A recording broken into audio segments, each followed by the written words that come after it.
We begin here tonight. Pressure is mounting on President Cyril Ramaphosa to step down. The latest attack on Ramaphosa is from ANC National Executive Committee member Tony Ngeni, who says the president must do the right thing in a tweet which has since been deleted. The NEC is currently sitting to discuss rising levels of corruption in the governing party. Just hours ago, former President Jacob Zuma accused Ramaphosa of not taking responsibility for corruption in his own party.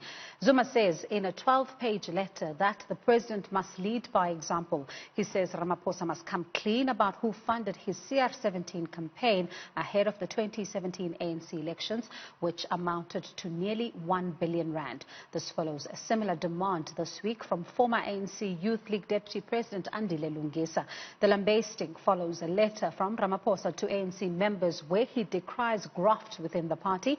In a letter addressed to Ramaphosa and ANC National Chairperson Mantashe, Zuma accuses the president of seeking white validation and approval and betraying the governing party's long list of illustrious leaders.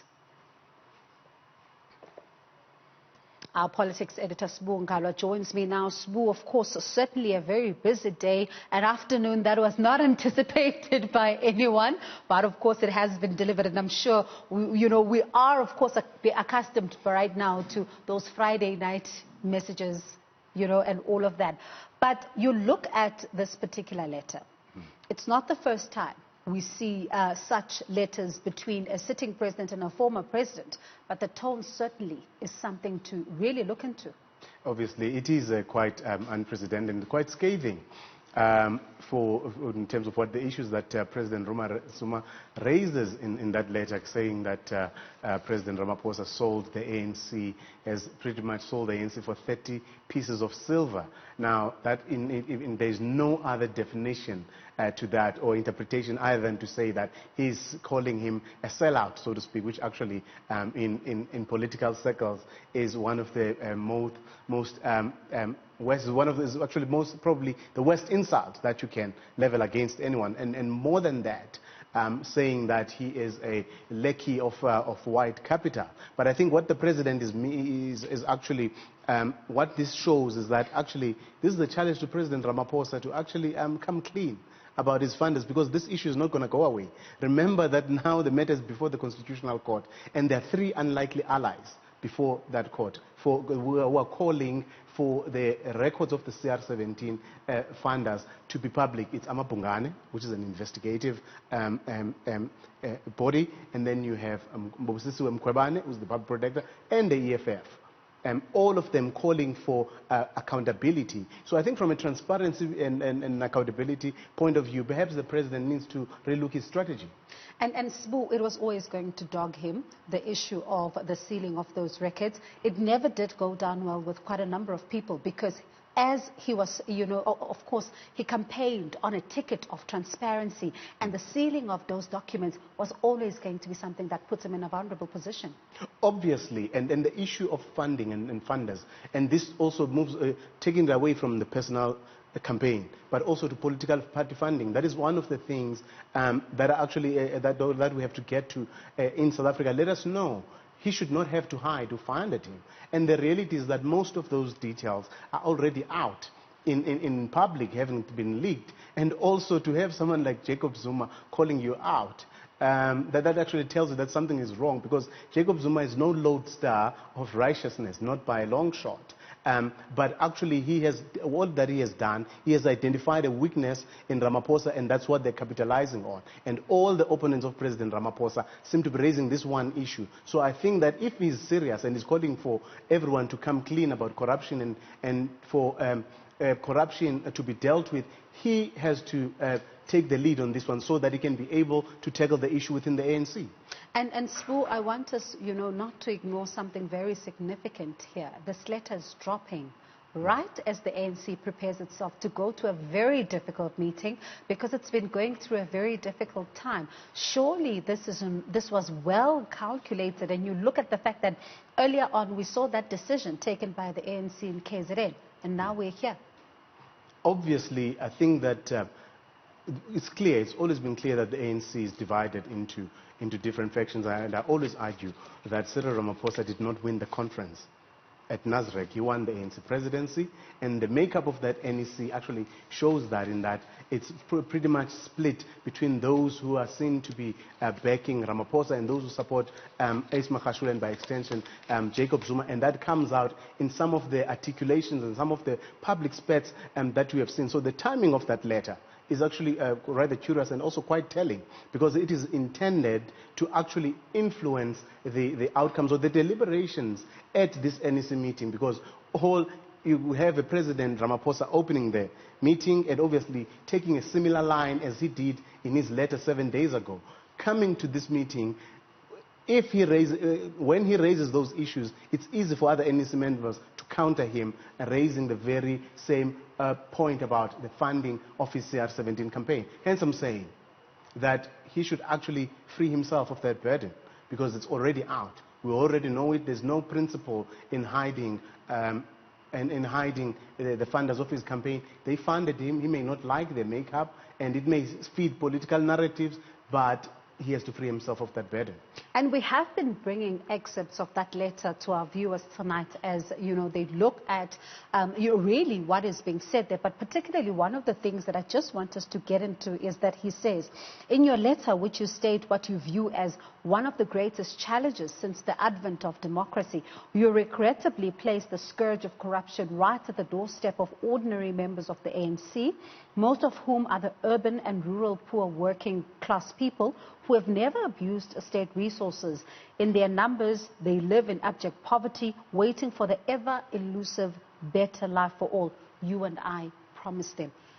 When you go through this letter, there does appear to be a former president here that's trying to place himself as a champion of the poor.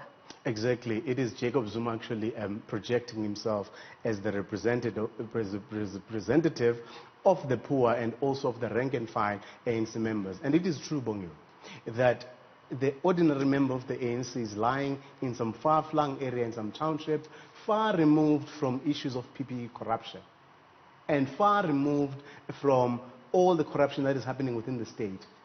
The people that are directly implicated in corruption here are ANC leaders that are in positions of power. So what Zuma is raising sounds logical. It actually makes sense. But clearly, it's just a narrow reading of the president's letter, because O'Hara interpreted to mean, when he says that the ANC is accused, number one, he's actually saying the ANC's public representatives who are accused of corruption are the ones that are bringing the party into disrepute. That's my reading of it, but obviously the letter is open to all sorts of interpretation. But Jacob Zuma is being deliberate here, and I think that Ramaphosa's opponents within the ANC, NEC, and within the leadership have realized that this period, this lockdown period, which was meant to be his fine hour where he rises to the occasion, they realize that actually through the various blunders that he has made along the way, and also the loss of public support, that perhaps this is their time to go for the kill. And former President Jacob Zuma, right there, talking about the differentiation between, what you say are the members of the ANC that are really not having access to these resources. It takes one back to a time when former President Qaanitah was cutting the cake and really, saying, we'll eat and drink on your behalf. They'll never live that moment down.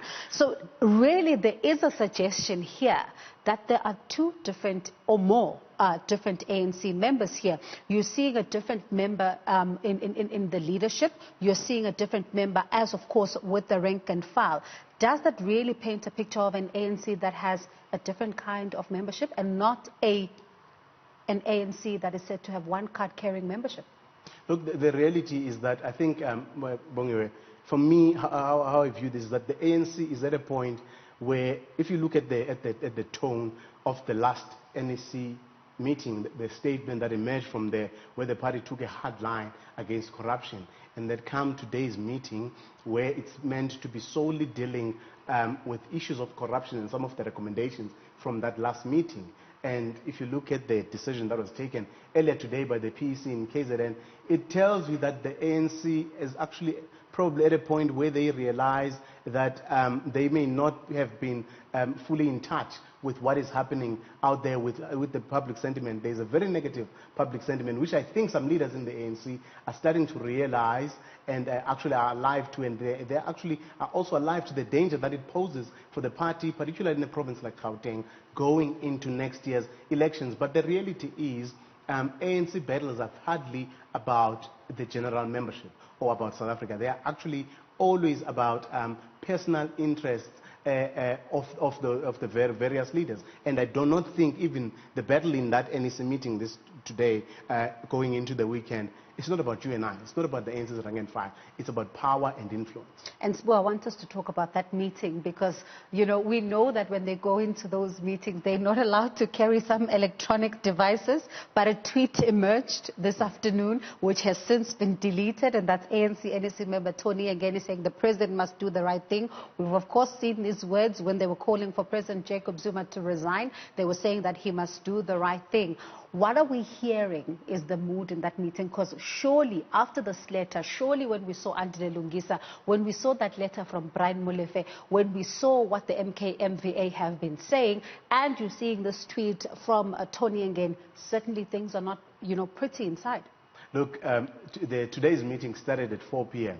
So it probably will go into the night. But the one thing we're clear about is that the tone that the president took in his letter 7 days ago, it will be pretty much will actually lay the ground for his input as it goes into this meeting. But also all these letters that have emerged, that will be, you can see there's a common theme in what Tony Ngeni is raising, what Andile Lungisa is raising, what the MKMVA is raising, and what Jacob Zuma is raising. Now, all those people can be viewed as one faction within the ANC. So you can expect that that will be part of the fight back going into the weekend. Hence, I make the point that the outcome of this meeting, come Sunday, will actually determine which faction holds sway within the ANC. I think it's going to be a brutal fight. I think it's going to be a brutal weekend. But also don't lose sight of the fact that all these issues, they have implications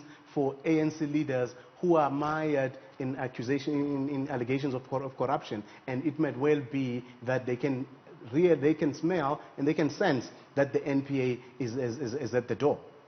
I want us to, you know, just pause it there for now because I do want us to continue with this conversation, particularly looking at what you're saying, the fight back. The fight back is not a new word that we are hearing from the ANC. And of course, the responsibility. You know, one of the interesting things in that letter, Sbu, is the fact that the former president says that, you know, the current sitting president must deal with these allegations alone. But the ANC has been known to talk about collective responsibility. I want us to talk about that just when we come back. But still to come, we'll continue our coverage of the implications of the letter by President Zuma lambasting President Ramaphosa's response on corruption in the party. We're also watching developments at the Candlelight Virgil in El Dorado Park, mourning the death of Nathaniel Julius, who was shot and killed by police this weekend. This is a story, of course, that Newzroom Afrika has covered extensively and will continue to monitor closely.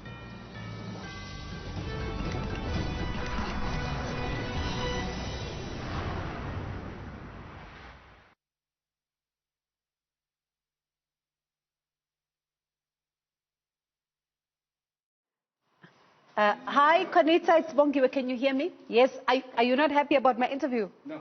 Oh. That's why I'm here. Okay, talk to me. Before we go to Qaanitah, can you just remind viewers again of elders, and I'll put picture in picture and you just move on. Okay. Because nothing is started, but the family apparently is going to move out of their house now to go and meet the people. Okay, cool. Qaanitah! Hello, my honey. How are you? I'm good, and you, boo?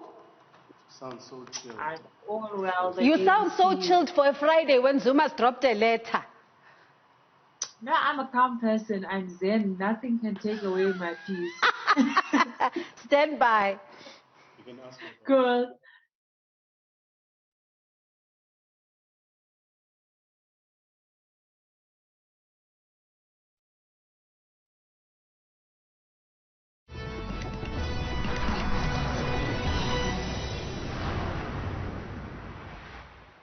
Former President Jacob Zuma has laid into President Cyril Ramaphosa, accusing him of seeking to destroy the ANC and being a lackey of white capital. To talk more on this, I'm now joined on the line by Qaanitah, News 24's political editor. And of course, I still have Ngalwa here, who's our politics editor, with me in studio. Qaanitah, good evening, and thank you so much for your time.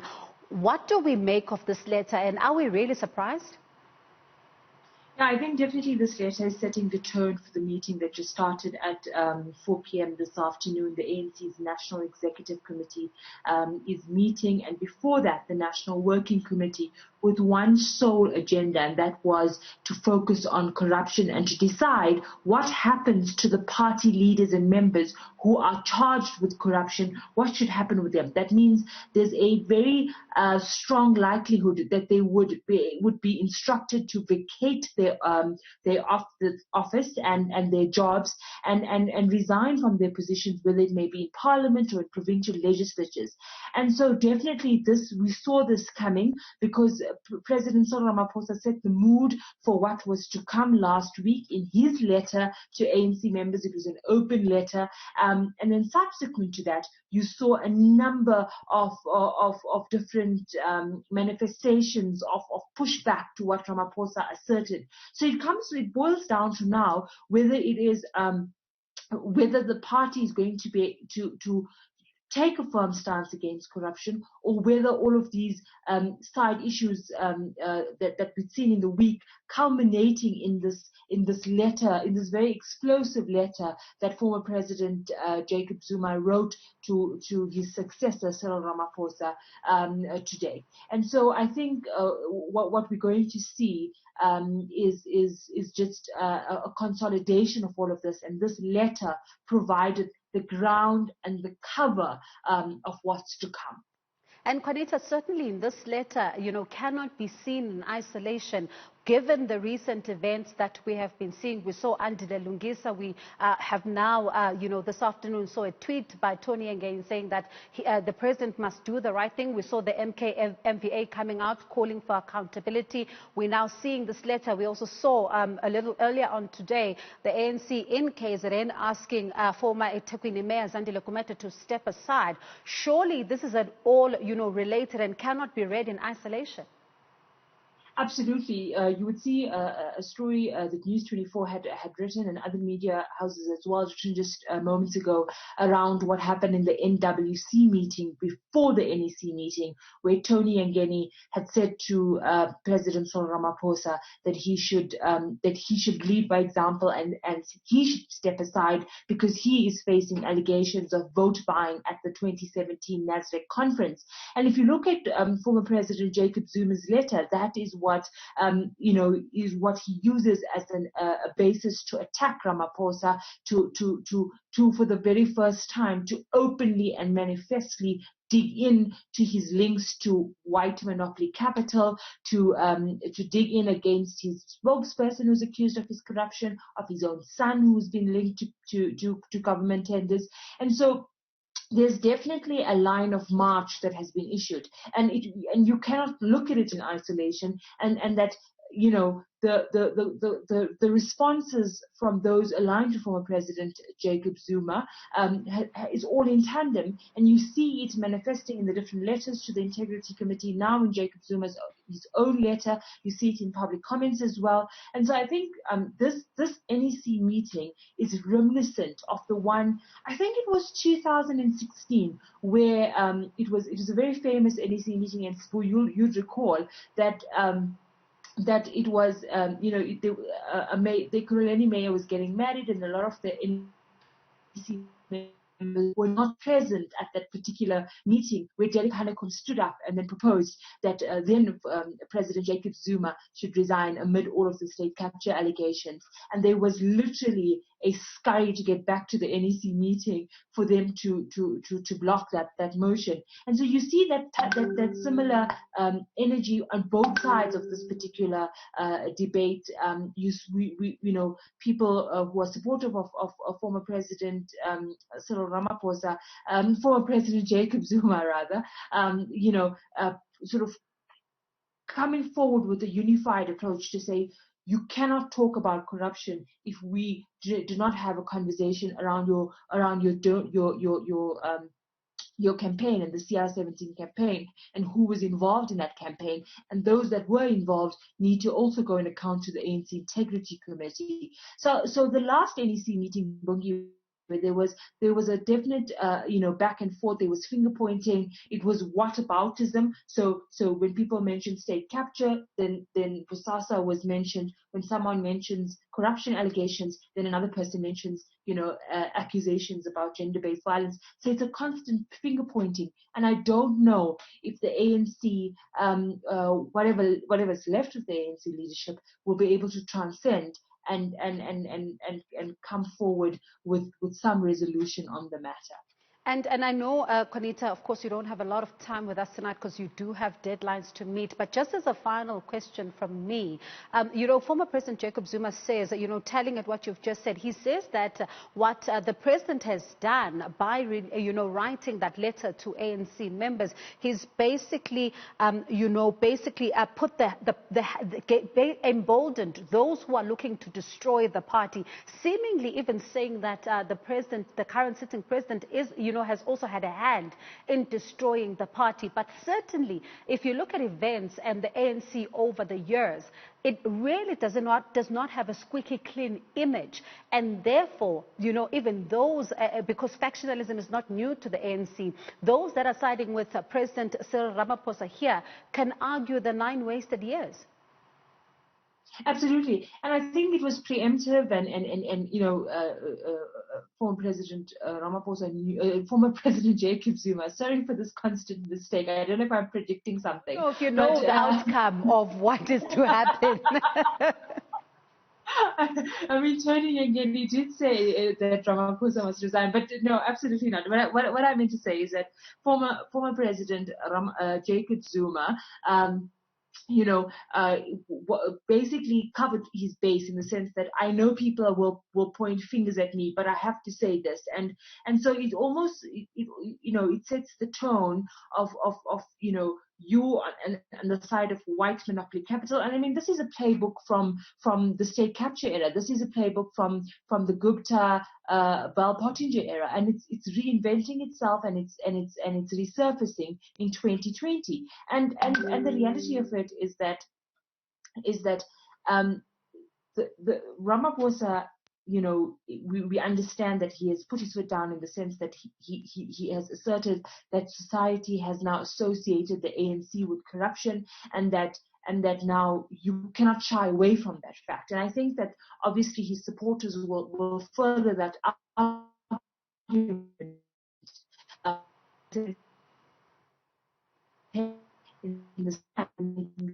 Its members are literally looting from the state, but this is uncomfortable with people who are accused with corruption. And one thing is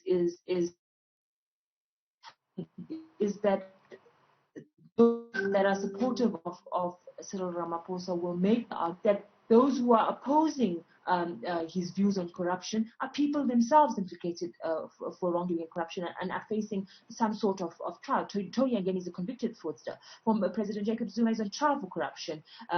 The likes of Angela Lungisa is appealing a criminal conviction. So these people have something very real to lose, and one can understand why there's such a frantic fight in opposition to any condemnation or any resistance to wanton corruption in the ANC.